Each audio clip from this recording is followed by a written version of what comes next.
આગાહી છે। 3 જિલ્લામાં વરસાદનું રેડ એલર્ટ। ડાંગ, નવસારી, વલસાડમાં રેડ એલર્ટ અપાયું છે। 10 જિલ્લામાં વરસાદનું ઓરેન્જ એલર્ટ છે। સાબરકાંઠા, બનાસકાંઠા, અરવલ્લીમાં ઓરેન્જ એલર્ટ અપાયું છે। મહીસાગર, પંચમહાલ, દાહોદમાં ઓરેન્જ એલર્ટ અપાયું છે।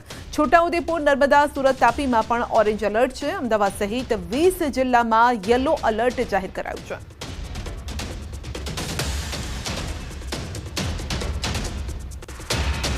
ગુજરાતમાં આજથી ભારેથી અતિભારે વરસાદનો રાઉન્ડ શરૂ થઈ રહ્યો છે। વરસાદ અંગે હવામાન વિભાગની પણ આગાહી। આજથી 7 દિવસ ભારેથી અતિભારે વરસાદની આગાહી છે। આજે 10 જિલ્લામાં ઓરેન્જ એલર્ટ છે અને ભારેથી અતિભારે વરસાદ થઈ શકે છે। આજે બનાસકાંઠા, સાબરકાંઠા, ગાંધીનગર, અરવલ્લી, મહીસાગર, દાહોદ, તાપી, ડાંગ, નવસારી, વલસાડ ઉપરાંત દમણ, દાદરા નગર હવેલીમાં પણ ભારેથી અતિભારે વરસાદ થઈ શકે છે। તો 13 જિલ્લામાં આજે ઓરેન્જ એલર્ટ છે અને અમદાવાદ સહિત 13 જિલ્લામાં, જેમાં અમરેલી, ભાવનગર, પાટણ, મહેસાણા, ખેડા, આણંદ, પંચમહાલ, વડોદરા, છોટાઉદેપુર, ભરૂચ, નર્મદા, સુરતમાં ભારે વરસાદની આગાહી છે। અમદાવાદના કેટલાક ભાગોમાં પણ વરસાદ થઈ શકે છે। 7 દિવસ માછીમારોને દરિયો ન ખેડવા તાકીદ કરાઈ છે। आने वाला अगले 7 दिन तक दोनों क्षेत्रों में, गुजरात क्षेत्र और जो हमारा सौराष्ट्र का रीजन है, इसमें वाइड स्प्रेड बारिश का पूर्वानुमान है और लाइट टू मॉडरेट कैटेगरी में, और हेवी रेनफॉल का भी वार्निंग दिया गया है। दोनों क्षेत्रों में है। सौराष्ट्र कच्छ के लिए अगले 7 दिन हेवी रेनफॉल का वार्निंग आइसोलेटेड प्लेसेस में दिया गया है, और जो गुजरात रीजन में अगले 2 दिन मतलब 2 तारीख और 3 तारीख के लिए heavy to very heavy isolated places में, और जो 4 तारीख के हेवी रेनफॉल का वार्निंग आइसोलेटेड प्लेसेस में दिया गया है। और जो डे 4 से लेकर डे 7 तक इसमें वेरी हेवी का फिर वार्निंग आइसोलेटेड प्लेसेस में गुजरात रीजन के लिए दिया गया है 5 तारीख से लेकर 8 जुलाई तक। રાજકોટ જેતપુર નેશનલ હાઈવેની ધીમી કામગીરીને લઈને કોંગ્રેસ આગેવાનો મેદાને છે। તો કોંગ્રેસના અગ્રણીઓએ નેશનલ હાઈવે ઓથોરિટી ઓફિસ પહોંચીને વિરોધ પ્રદર્શન કર્યું। ટ્રાફિક જામ, અયોગ્ય ડાયવર્ઝન અને વારંવાર એમ્બ્યુલન્સ ફસાવાની સમસ્યાને લઈને નારાજગી વ્યક્ત કરી છે। નેશનલ હાઈવેના પ્રોજેક્ટ ડાયરેક્ટરના પુતળાનું દહન કરીને વિરોધ નોંધાવ્યો। વિરોધ બાદ પ્રોજેક્ટ ડાયરેક્ટર હરમિંદરસિંઘે આવીને માફી માંગીને કહ્યું કે સૌરાષ્ટ્રવાસીઓની અમે માફી માંગી છે। અમારી પાસે વધુ જગ્યા ન હોવાના કારણે મોટું ડાયવર્ઝન કરી શકીએ તેમ નથી। રાજકોટ જેતપુર વચ્ચે 67 કિલોમીટરનું કામ હજુ 1.5 વર્ષ બાદ પૂર્ણ થશે। જેતપુર હાઈવે 6 લાઇન છે, એના માટે રસ્તા સારા ન હોય અને રસ્તા સારા ન થાય ત્યાં સુધી ટોલ ન ઉઘરાવે જ અમારી માંગણી છે। જે નેશનલ હાઈવે બધાય છે એટલા ખરાબ માલક છે ને ખોટા સ્ટોલ જ ઉઘરાવે છે। આજે તમે જુઓ નેશનલ હાઈવે જેતપુર વાળો એવો છે, અત્યારે જે નવો ભારત માળા બનાવ્યો છે એ થરાદથી તમે આગળ જાઓ તો એટલો ખરાબ છે ને ટોલ નાકા બેફામ ઉઘરાવવામાં આવે છે। અત્યારે અમે જેતપુર હાઈવે માટે આવેલા છે। અમદાવાદ અને વડોદરાની શાળાઓમાં સામાજિક તત્વોના હોબાળાના સુરતમાં ઘેરા પ્રત્યાઘાત જોવા મળ્યા। સ્વનિર્ભર શાળા સંચાલક મંડળ દ્વારા કલેક્ટરને રજૂઆત કરવામાં આવી। શિક્ષણના ધામમાં સામાજિક તત્વો વિરુદ્ધ કડક કાર્યવાહી કરવા માટે માંગ કરાઈ છે। શાળાના કર્મચારી અને શિક્ષકો પર થયેલા હિચકારા હુમલાને નિંદનીય ગણાવીને બાળકો, શિક્ષકો અને કર્મચારીઓની સુરક્ષાને લઈને સવાલ ઉઠાવ્યા છે। રાજ્ય સરકારને ઉદ્દેશી જિલ્લા કલેક્ટરને આવેદનપત્ર પણ પાઠવવામાં આવ્યું। વડોદરા અને અમદાવાદ ખાતે શાળામાં સામાજિક તત્વો દ્વારા શિક્ષકો અને આચાર્ય પર હુમલાના પ્રત્યાઘાત હવે ગુજરાતમાં પડ્યા છે। સુરત સ્વનિર્ભર શાળા સંચાલકો પહોંચ્યા છે સુરત કલેક્ટર પાસે પોતાનો વિરોધ નોંધાવવા માટે, પોતાની અરજી આપવા માટે। આપણી સાથે ઘણા બધા સંચાલકો, આપણે વાત કરીએ। આપનું નામ શું કહેશો? નવનીત પટેલ, સ્વનિર્ભર શાળા સંચાલક મંડળ સુરત દ્વારા આજે કલેક્ટર કચેરી ખાતે આવેદન પત્ર આપવા માટે આવ્યા છીએ। છેલ્લે જે ઘટના અમદાવાદમાં બની, વડોદરામાં બની, આ બધી ઘટનાઓ શિક્ષકના માનસપટ ઉપર એક નકારાત્મક અસર પાડતી હોય છે। વિદ્યાર્થીઓને શીખવવા માટે વિદ્યાર્થીનું જેટલું મન શાંત હશે એટલું વધારે સારી રીતે એનામાં ગુણોનું સિંચન થઈ શકે। તો આવા પ્રકારની ઘટના ન બને માટે ડૉક્ટરો માટે જેવો કાયદો છે એવા જ પ્રકારનો કાયદો શિક્ષકો માટે લાવવામાં આવે।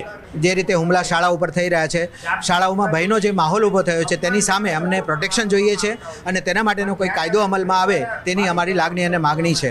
જે રીતે હુમલા થઈ રહ્યા છે તેને લઈને હવે નવા કાયદાની માંગ સાથે આવેદનપત્ર સ્વનિર્ભર શાળા સંચાલકો દ્વારા આપવામાં આવ્યું છે। કેમેરામેન જીગર કુકર સાથે કીર્તેશ પટેલ, ન્યૂઝ 18 ગુજરાતી, સુરત। રાજકોટ આરએમસીના પૂર્વ ટીપીઓ મનસુખ સાગઠિયાની મુશ્કેલીમાં વધારો થયો છે. ઈડીએ મની લોન્ડરિંગ કેસમાં આરએમસી પાસે ગુનો દાખલ કરવાની મંજૂરી માંગી હતી, જેને મંજૂર કરવામાં આવી છે. સાગઠિયા વર્ગ 1ના અધિકારી હોવાથી તપાસ માટે સ્ટેન્ડિંગ કમિટીની મંજૂરી જરૂરી હતી અને આ મંજૂરી મળતા હવે જનરલ બોર્ડની મંજૂરી લેવાશે. જનરલ બોર્ડની મંજૂરી બાદ ઈડી કાર્યવાહી શરૂ કરશે. સુરત એરપોર્ટ ફરી વિવાદમાં આવ્યું છે. વિમાન ઉતરાણ માટે જોખમી ઇમારતોનો મામલો યથાવત જોવા મળી રહ્યો છે અને તેની વચ્ચે નવી વિગત સામે આવી છે. એરપોર્ટ નજીક બંધાતી ઊંચી ઇમારતની ક્રેન અને એન્ટી કોલિઝન લાઇટનો અભાવ જોવા મળ્યો, જેથી સામાજિક અગ્રણી સંજય ઇજાવા દ્વારા એરપોર્ટ ઓથોરિટી, કલેક્ટર અને મનપા કમિશનરને રજૂઆત કરાઈ.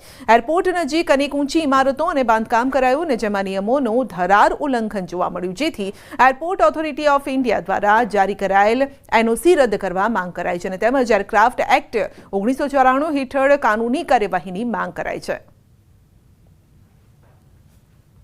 અમદાવાદમાં પ્લેન ક્રેશની ઘટનાએ ગુજરાતને હચમચાવી નાખ્યું હતું. ત્યારે કહી શકાય કે સુરત એરપોર્ટને લઈને ઘણા બધા સવાલો ઊભા થઈ રહ્યા છે, કારણ કે સુરત એરપોર્ટને નડતરરૂપ બિલ્ડિંગો તો હતી, પણ હવે અમુક પ્રોજેક્ટો નડતરરૂપ છે, જેને લઈને સુરતના એક કાર્યકર્તા આગેવાન દ્વારા ફરિયાદો કરવામાં આવી છે. આપણી સાથે સંજયભાઈ ઇજાવા છે કે જેઓ ફરિયાદ કરી છે. આપણે સીધા એમની સાથે વાત કરીએ. સંજયભાઈ, સુરત એરપોર્ટને ઘણા બધા પ્રોજેક્ટો નડતરરૂપ છે, બિલ્ડિંગો તોડવા માટેના કેસ કોર્ટમાં ચાલે છે, નોટિસો આપવામાં આવી છે. હવે આ નવું શું આવ્યું?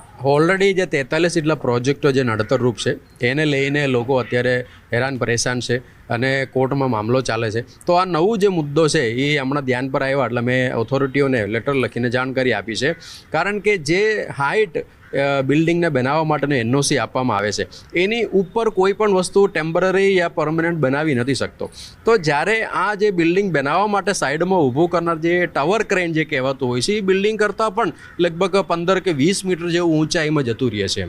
એટલે એ જે ટાવર ક્રેન છે એ પણ ટેમ્પરરી કોઈ પણ ફ્લાઇટ લેન્ડિંગ કરતી વખતે અથવા ટેક ઓફ કરતી વખતે અવરોધરૂપ છે. ઘણા બધા છે, 40 થી 50 જેટલા ક્રેનો આજુબાજુમાં જે એનઓસી કરતાં પણ વધારે હાઇટમાં અત્યારે ફિટ કરવામાં આવેલું છે. એ અત્યારે કામ કરી રહ્યા છે. હું તમને અટકાવવા માંગીશ. 43 જેટલા બિલ્ડિંગ એરપોર્ટને પ્લેન ટેકઓફને લેન્ડમાં નડતરરૂપ છે. આ ક્રેન અત્યારે છે, પણ આજે ક્રેન દ્વારા જે એપાર્ટમેન્ટો બાંધે એ નડતરરૂપ ખરા? એ નડતરરૂપ છે કે નથી સર્વે ફાઇનલ થશે પછી ખબર પડશે. એરપોર્ટ ઓથોરિટીએ સુરત મહાનગરપાલિકાએ તમામને ફરિયાદ કરવામાં આવી છે. ત્યારે જોવાનું એ રહ્યું કે આ ફરિયાદના આધારે કાર્યવાહી થાય છે કે પછી 43 જેટલા જે કહી શકાય કે પ્રોજેક્ટો છે તેને કોર્ટમાં લઈ જવામાં આવે છે. તેની જેમ જ આ તમામ વસ્તુ કોર્ટમાં જયા બાદ એરપોર્ટને ઉતરતા પ્લેનોને નડતરરૂપ રહેશે. કેમેરામેન જીગર ગુગલ સાથે કીર્તેશ પટેલ, ન્યૂઝ 18 ગુજરાતી, સુરત. બુલેટિનમાં આગળ વધીશું નાનકડા બ્રેક બાદ.